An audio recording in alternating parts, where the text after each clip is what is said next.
All right, so today we're going to talk about an install, and I wanted to show a generic wood burning insert install. Obviously, there's plenty of variables to multiple different types of fireplaces and sizes, but this is a pretty cookie cutter job. So I wanted to give people a pretty good idea of what it takes to actually get a wood burning insert installed. So step one is obviously getting that big pig inside of your house. Now you'll notice here that they're always going to have, whether it's rugs or cardboard or tarps, everything's going to be down. This particular guy was kind of in construction in his whole house, so he didn't actually care much. So yeah, we get that thing in there, and then we start to prep the chimney. So Pat's up there. He's measuring for the length of the chimney liner. So the chimney liners come in predetermined kits, 25, 30, 35 feet. So he's measuring. And now Dan's down the bottom just prepping the damper assembly to get the chimney liner to pass through. Now we try our best not to really destroy the damper assembly if we don't have to, but some don't allow you to not destroy it. I'm going to pause this because it's moving quick. And then this is a chimney liner. So the chimney liner is 316 stainless steel. This particular one was like 25 feet exactly. We got pretty lucky. And then we wrap the chimney liner with a 1/2-inch foil face insulation, and that guarantees a zero clearance to combustible. So the existing chimney, or I should say the condition of your existing chimney, doesn't really matter so much, at least for the interior part of it. So if the terracotta tiles are cracked or misaligned, or you had a chimney sweep tell you that, oh, your terracotta tiles are destroyed, you have to fix them, 9 times out of 10, it's a cheaper alternative to get a wood-burning insert with a chimney liner than it is to repair a masonry chimney for an open wood-burning fireplace. So when they wrap this, again, it has a zero clearance to combustible, meaning even if you didn't have terracotta tiles in there and there was a 2x4 showing inside of your chimney, it doesn't really matter, because you could have a chimney fire at 2,000 degrees inside of that liner, and it's not going to light anything else around it on fire. So they lay out a blanket, lay the chimney liner on top of it, fold it around it, metal tape it, and then as I hit play, you're going to see they put a mesh on top of it as well. So it's just like a big sleeve. This mesh holds everything intact on the way down and then through the years of use, because that foil is going to get brittle over time as it gets hot and cold. So this is like a stretchy wire mesh that gets hose clamped on each end to hold it in place and just keeps everything intact on the way down. Sometimes you got to wrestle these things down chimneys. Again, this was a pretty simple install. The terracotta was 13 by 13, and that's a 6-inch liner with a wrap on it. So, and then we try to keep it like as straight as possible. So if you kink it, that insulation's gonna crack. It's not the end of the world if it happens, but they try to keep it as straight as possible on the way down. So you'll see one of the guys get further back on the roof and support it while the other guy's putting it down. And it doesn't always go this easy. I mean, I know they're working in warp speed here, but usually you gotta wrestle that thing around. Now, because they predetermined, I'm gonna pause this and go back. If you look at where the guy in the blue shirt is, Pat, if you look at the top plate or that square hanging off of it, because they predetermined the length, these guys are good. They actually predetermine the length exactly to where now that top plate that you see hanging up in the air there is what's going to support that entire chimney liner all the way down for the time being until it gets connected to the actual insert. These guys have been doing it longer than I've been alive, so they have a system down. Now here they're just prepping this insert. Every insert's a little different. What do you need for the faceplate? What kind of connector do you need to use? Does it have to be angled? And this is my favorite part. So this is totally unnecessary, I think, and our installers love to do it because he's used to it, but I call it a block-off plate. So Dan there has a metal brake on his truck, and he enjoys using his metal brake. So he cuts a piece of sheet metal to the exact size and shape of the top of your fireplace. And then he's going to go in here and measure exactly where the chimney liner is going to line up inside of your fireplace, and then cut a hole in it. I don't know how long this is, so we're going to sit through it. So now he's cutting out the hole where the chimney liner is going to protrude through that block-off plate. So you can imagine now when your fireplace is installed, you no longer have to worry about hot air leaving through your fireplace or cold air leaking into your fireplace through the damper assembly, because we most likely removed the damper assembly or removed the damper assembly and a couple of rows of bricks just to get the liner to pass through. So he gets it in. It's like a crazy perfect fit. And then he ends up using masonry nails and nailing it into the mortar joints, and then puts a nice silicone seal around the whole thing as well as around the liner assembly. I'm like very impressed with this. This is totally unnecessary. Back in the day, they used to just put a 6-foot liner in or a 3-foot liner in and call it a day, so that was needed.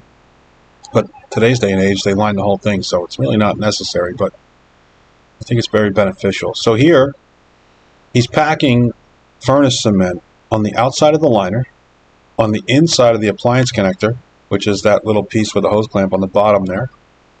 So when he attaches the liner to the appliance connector, you have a real seal. It's not just metal on metal. And then you're going to see here coming up, he's packing it on the outside of the appliance connector, and he's going to pack it on the inside of the stove collar. So you have a seal at both connection points. Not to mention you have a mechanical connection.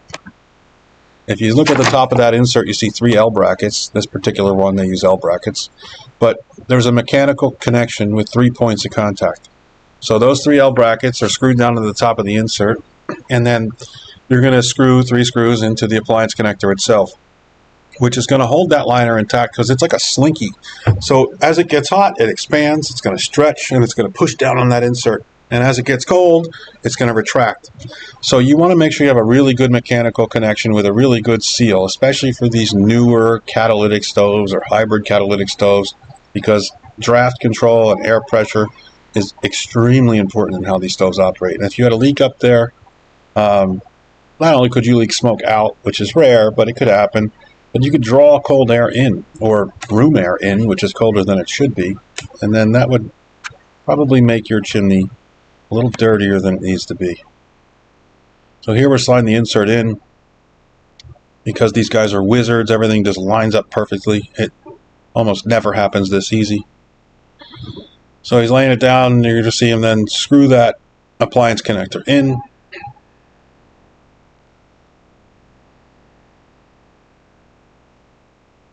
And I'm just watching it here along with you. So right here, this is another thing that kind of impresses me with Dan. He's leveling off the unit with the face of the fireplace. So especially in any house and any wall, nothing straight or plumb or square. But then when it comes to masonry, I mean, it's pretty hard. You don't know if the hearth is square with the wall or if the floor of the fireplace is square with the face brick. So he's leveling off the face of the unit with the face of the fireplace, so he can ensure when he puts a surround on, and sometimes the surrounds are quite large, so even if it's off by 2 degrees, that can mean an inch gap on the top. So he's making sure that the face of the fireplace is level with the face of the brick, so when he puts the surround on, it's going to sit nice and flush with the brick.